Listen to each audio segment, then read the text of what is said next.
السلام عليكم ورحمة الله وبركاته حبايبي، أهلا وسهلا بكم. إن شاء الله يا ربي تكونوا بألف خير ونعمة كالعادة والعواد. نبداو على الأسبوع الثاني من فوازير رمضان مع السلطانة هيام. بيان سور المرة الأخرى عملنا لكم 3 أسئلة، وكل مرة نعمل لكم 3 أسئلة، واليوم زاد عنا 3 أسئلة.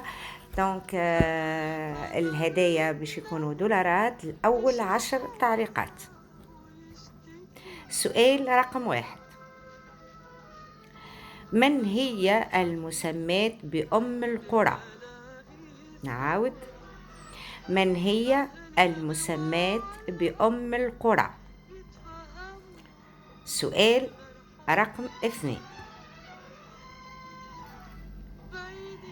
من أي بلد أو في أي بلد يعاقبون النساء بسبب الإجهاض؟ في أي بلد يعاقبون النساء بأقصى العقوبات بسبب الإجهاض؟ سؤال رقم 3: من هي المسمات بأم القرآن؟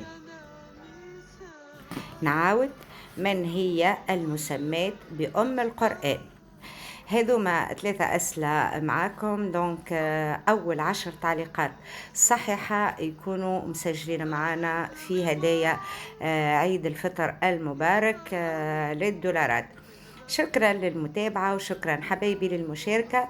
ما ننساوش بيان سور تعليقاتكم والأجوبة متاعكم. نخليكم في أمان الله وحظ سعيد للجميع.